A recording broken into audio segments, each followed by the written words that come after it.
అంటే ఈ లాస్ట్ 2 వారాల నుంచి పెద్దగా సినిమాలు లేకపోవడం వల్ల ప్రొడ్యూసర్‌లు ఎవరు దొరకట్లే ఈ క్వెషన్ అడగడానికి. అంటే okay sir. On the record, of the record okay. మాట్లాడుతూ ఉంటాం నేను గానీ దొరికేసా ఈరోజు మీకు. మీరు దొరకరులెండి అంత ఈజీగా గానీ. సార్. అదే ఇప్పుడు ఇండస్ట్రీలో ఒక ఇష్యూ జరుగుతుంది. సార్. ఈ థియేటర్స్ బంద్ చేయాలని, అవును. బంద్ చేయకూడదని. అవును. మీరు చిన్న సినిమాలు, మీడియం రేంజ్ సినిమాలతో చేస్తున్నారు. ఇప్పుడు పెద్ద సినిమాతో ఇప్పుడు 'రాజా సాబ్' లాంటి పెద్ద సినిమాతో అసోసియేట్ కూడా అయ్యారు. అవునండి. అసలు ఏంటి ఈ ఈ ఇష్యూ గురించి ఏంటి ఒపీనియన్ ఏంటి? అంటే మీ పర్సనల్ ఒపీనియన్ ఏంటి? ఇండస్ట్రీ పర్స్పెక్టివ్ ఏంటి? నా పర్సనల్ ఒపీనియన్ ఏంటంటే అండి, ఈ పర్సంటేజ్‌లు, రెంట్లు, షేర్లు వీటికన్నా గూడా ఆడియన్స్ దగ్గర నుంచి ఒక కంప్లెయింట్ ఉంది సినిమాల మీద. దాన్ని మనం ఎంత సీరియస్‌గా తీసుకుంటున్నాం. అలాగే మేకింగ్ సైడు అది పర్సంటేజ్ ఆఫ్ ఆడియన్స్ తగ్గిపోతున్నారు ఫస్ట్.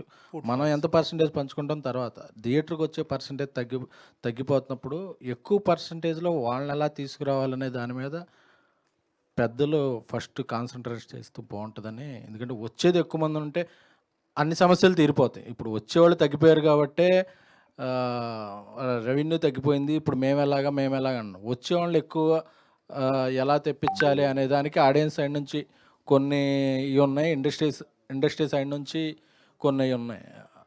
అవి రెక్టిఫై జరిగితే ముందు బావుంటదనేది నా ఇది. ఎందుకంటే ప్రతి చోట చూసేదేంటంటే టికెట్ రేట్స్ గురించి మాట్లాడుతున్నారు. అలాగే మధ్యలో ఈ పాప్‌కార్న్, కూల్ డ్రింక్స్ దీనివల్ల మేము దూరం అయిపోతున్నామని మాట్లాడుతున్నారు. దాన్ని ఎలా అడ్రెస్ చేయాలి? అలాగే ఇతర స్టేట్స్‌లో ఫ్లెక్సిబుల్ టికెటింగ్ ఉంటది. అక్కడ ఎందుకంటే మార్నింగ్ షోకొచ్చే ఆడియన్స్ తగ్గిపోతున్నారు. ఈవినింగ్ షోస్ బావుంటున్నాయి. అలాగే వీకెండ్స్ బావుంటున్నాయి. బట్ అన్ని రోజులు ఒకే రేట్స్ ఉండటం వల్ల కొంత దూరం అవుతుంది. సో, ఫ్లెక్సిబుల్ ఇది పెట్టి ఎక్కువ మందిని రప్పించగలమా? లేదా నార్మల్ రోజుల్లో కొంచెం తక్కువ రేట్ ఉంటే స్టూడెంట్స్‌ని వాళ్ళని రప్పించగలమా? వీకెండ్‌లో కొంచెం పెంచుకొని అలాగా ఎక్కువ డిమాండ్ రోజు ఇలాంటి వాటి మీద కాన్సంట్రేషన్ చేస్తే బాగుంటుందని. ప్లస్ ఒక ఆడియన్స్‌కి థియేటర్‌కి వచ్చే కల్చర్ చచ్చిపోతుంది. ఎందుకంటే ఒక 2 వారాలకి, 3 వారాలకి ఓటీటీలో వచ్చేస్తున్నప్పుడు థియేటర్‌కి కూడా ఓహో! మనం అంత ఖర్చు పెట్టి వెళ్ళటం ఎందుకులే అనేది అవుతుంది. సో, ఇప్పుడు హిందీలోనూ తమిళంలోనూ కూడా అనుకున్నట్టు 8 వారాల పాటు సినిమా ఓటీటీలోకి రాకపోతే థియేటర్‌కి వచ్చి అంటే దానివల్ల కొంతమంది పెద్ద సినిమా తీసే ప్రొడ్యూసర్‌లకి పెద్ద ఓటీటీ రేట్లు రాకపోవచ్చు. సో, వాళ్ళ ముందుకు రాకపోవచ్చు. అది కూడా ఒక జెన్యూన్‌ది. బట్ అలా అనుకుని అందరం 2 వారాలకి, 3 వారాలకి ఇచ్చుకుంటూ వెళ్ళిపోతుంటే ఆడియన్స్ థియేటర్‌కి వచ్చేదే. అంటే మీరు చెప్పే ఇది నిజమైన ఎగ్జిబిటర్‌కి కానీ, డిస్ట్రిబ్యూటర్‌కి కానీ మనం చేసే ఫేవర్ ఏంటంటే ఎంతకాలం దాన్ని ఓటీటీలో రాకుండా ఉంచితే అదే. ఎందుకంటే అప్పుడు థియేటర్‌కి ఎక్కువ ఈ సినిమా రావట్లేదు కాబట్టి మనం చూద్దాం అనే కల్చర్ మళ్ళీ పెరుగుద్ది. లేదంటే ఆ పర్సంటేజ్ ఇంకా తగ్గిపోతుంటే ఇండస్ట్రీ ఇంకా గడ్డుగాలం ఉంటది. ఎందుకంటే అలాగే నాన్ థియేట్రికల్ రెవెన్యూ కూడా ఇప్పుడు తగ్గిపోయింది. బట్ అది మన ఆర్టిస్టులందరికీ కూడా పూర్తిగా ఇంకా ఇదోలా. సో, వాళ్ళ రెమ్యునరేషన్స్ అలాగే ఉన్నాయి.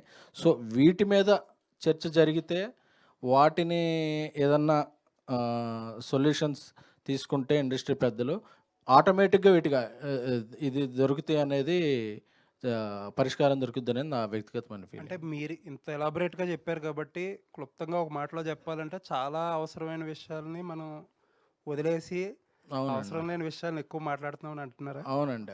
ఇప్పుడు గుండె నొప్పొచ్చిందని పేషెంట్ హాస్పిటల్‌కొస్తే ఆడికి ఫేషియల్ చేద్దామా, పెడిక్యూర్ చేద్దామా అన్నట్టుంది అసలు ఫస్ట్. మనం చూసుకోవాల్సిన రూట్ దీంట్లో చాలా ప్రాబ్లమ్స్ ఉన్నాయి. వాటిని అడ్రెస్ చేయట్లేదు మనం. అది థ్యాంక్ నా యూ అండి. పర్సనల్ ఫీలింగ్ అండి. కొంతమంది ఫీల్ అవ్వచ్చు. Thank you. విస్కేన్ గారు. Thank hi you. అండి. This is Rani. ఫస్ట్ మీరు చెప్తున్నట్లే చాలా వరకు ప్రాబ్లమ్స్ ఉన్నాయి. సినిమాకి అదే థియేటర్స్ వరకు ప్రేక్షకులను తీసుకురావాలి అంటే. అందులో ఇంకొకటి ఏంటంటే 3 డేస్ వరకు రివ్యూస్‌ని ఆపితే ఇంకొంతమంది వస్తారు. ఆ రివ్యూస్ ఆపండి అనేది ఒక అభిప్రాయం ఉంది. దాన్ని బట్టి మీరేమంటారు? అంటే నీరు పళ్ళంలోకి వెళ్ళుద్ది కదండీ! దాన్ని ఎలా ఆపలేమో మీడియాని, రివ్యూలని ఎవ్వరం ఆపలేం. ఎందుకంటే అదసలు ఆ థాటే ఆలోచనే ఒక ఫ్యూ మినిట్స్ వేస్ట్ ఆఫ్ ఇదని చెప్పి. అంటే ఇప్పుడు మీరు ఒక వెబ్‌సైట్‌లో ఆపేస్తారు. ఆ వెబ్‌సైట్ అతను వెబ్‌సైట్ పేరు లేకుండా గోడ సినిమా పోస్టర్ ముందు నించొని రివ్యూ చెప్పేస్తాడు. అదెలా ఆపుతారు? సరే జర్నలిస్ట్ చెప్పడు, సోషల్ మీడియాలో కొద్దిగా ఇన్ఫ్లుయెన్సరు లేకపోతే ఎవరో అతను ఒక చెప్తాడు ఈ సినిమా బాగుంది బాగోలేదని. ఒక సినిమా రిలీజ్ అయ్యాక దాని పబ్లిక్ ఒపీనియన్ మనం ఎవ్వరం రెస్ట్రిక్ట్ చేయలేం. ఎందుకంటే నచ్చిందని చెప్పొచ్చు, ఒకసారి రివ్యూల వల్ల ప్లస్ కూడా అవుతుంది. ఎందుకంటే కొన్ని సినిమాలకి ఆడియన్స్ పెద్ద ఇంట్రెస్ట్ చూపరు, కాస్టింగ్ లేకపోయినా ఇది అంటే వాళ్ళకి ఇది నాట్ బాగుంది. అబౌట్ ద జర్నలిస్ట్ రివ్యూస్ అన్నమాట. బయట కొన్ని యూట్యూబ్ రివ్యూస్ గురించి కొంతమంది బ్యాన్ చేయాలి అంటున్నారు ఆ, కదా! చెప్తున్నాను. అలాగా దాన్ని ఆపడం అనేది ఆచరణలో చాలా కష్టసాధ్యం. దానివల్ల చెడు కూడా ఉంటుంది. ప్లస్ ఇంకోటి ఏంటంటే రివ్యూస్లో కూడా మీరు హిందీ చూడండి, తమిళ్ చూడండి, ఎనీ స్టేట్ ఆఫ్ రివ్యూస్లో రివ్యూలా ఉంటాయి. ఇప్పుడు ఇండస్ట్రీకి ఉన్న ప్రాబ్లం ఏంటంటే వాళ్ళు ఎలాబరేట్గా చెప్పలేకపోతున్నారేమో. నేను అటు చూశాను ఇటు చూసాను కాబట్టి చెప్పగలుగుతుంది ఏంటంటే రివ్యూ ప్రాబ్లం కాదండి. అబ్బో అని ఒక లాంగ్వేజ్ వాడతాం. ఇది ఓటీటీలో కూడా చూడటం వేస్ట్. అసలు మీ 2 గంటలు వేస్ట్. అసలు డైరెక్ట్గా అంటే మన పర్సనల్ దీన్ని మనం కొంచెం ఇది చేస్తాం. ఎందుకంటే ఎక్కువ మంది చూస్తారు, ఎక్కువ మందికి రీచ్ అవుద్ది అని. ఆ పదజాలం లేకుండా బాగుంది బాగాలేదు ఇది అది బాగుంది అని చెప్పి ఇదివరకు ఉండేవి. ఇప్పుడు ఏంటంటే ఎక్కువ మంది ఆకట్టుకోవాలని, ఎక్కువ వైరల్ అవ్వాలని కొంచెం అది వెళ్తుంది. అది ఇబ్బంది కలుగుతుంది. దానివల్ల ఎక్కువ మంది ఆపాలంటున్నారు కానీ అందరినీ కూర్చోబెట్టి లేదు సార్ మీకు నచ్చిందని చేయండి, నచ్చకపోతే నచ్చలేదని చేయండి అందుకని చెప్పి.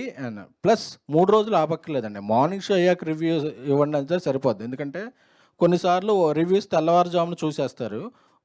అబ్రాడ్లో అక్కడ 4-5 ఉంటుంటారు కొన్ని థియేటర్స్లో. ఆ పూర్తి థియేటర్లో చూసిన రెస్పాన్స్ రాదు. అదే మన కూకట్పల్లిలో మామూలుగా ఒక మల్టీప్లెక్స్లో చూస్తే ఆ రెస్పాన్స్ థియేటర్లో ఉంటుంది. అలా రెస్పాన్స్ లేకుండా చూసిన రివ్యూస్. సో దీన్ని పూర్తిగా ఇవ్వద్దని చెప్పడం కాదు, ఇది ఇలా చేయండి అనేది. ఎందుకంటే ఎవరిని పూర్తిగా ఆపలేము, పూర్తిగా ఇది చేయలేము. సో ఇది అని చెప్పి మనం చెప్తే బాగుంటుంది. కానీ అంతేగాని మీరు అసలు ఇవ్వద్దు, మీరు చేయొద్దు అంటే అది ఆచరణలోకి వచ్చే పద్ధతి కాదు. అండ్ ప్రొడ్యూసర్ ఎస్కేఎన్గా తెలుగు టాలెంట్ని ముందుకు తీసుకెళ్ళడంలో ముందుంటున్నారు. చిన్న సినిమా పెద్ద సినిమా అనేది తేడా లేకుండా దానికి ఎగ్జాంపుల్గానే తెలుగు హీరోయిన్స్ కానీ తెలుగు ఆర్టిస్టులను కానీ ఎంకరేజ్ చేస్తూ వస్తున్నారు. ఇది ఎంతవరకు మీరు ఈ స్కేల్ని అంటే ఆ స్టాండర్డ్స్తో పాటు తీసుకువెళ్తారు?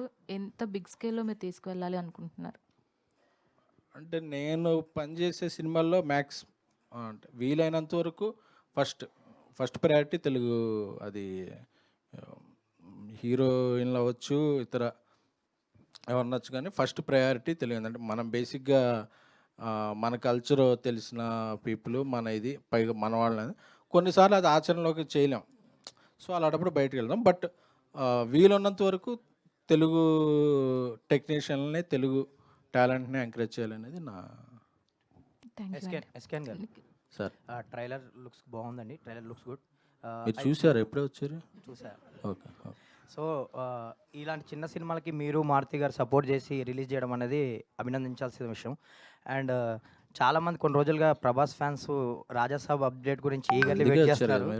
సో అంటే ఏంటి, కొంతమంది ఏమో హీరో అప్రూవల్ లేదు, ఇంకా అప్రూవల్ కావాలంటున్నారు. కొంతమంది ఏమో టీజర్ అండి, టీజర్ రెడీ అయిపోయింది, హీరో అప్రూవల్ కావాలంటున్నారు. కొంతమంది ఏమో విఎఫ్ఎక్స్ ఇంకా డిలే ఉంది అంటున్నారు. సంథింగ్ అసలు ఏంటి రాజాసాబ్ అప్డేటు, టీజర్ ఎప్పుడు ఎక్స్పెక్ట్ చేయొచ్చు, స్టేటస్ ఏంటి? రాజాసాబ్ పీపుల్స్ మీడియా విశ్వప్రసాద్ గారు చాలా ఆయన బ్యానర్లోనే బిగ్గెస్ట్ బడ్జెట్ ఫిలింగా రూపొందిస్తున్నారు. అలాగే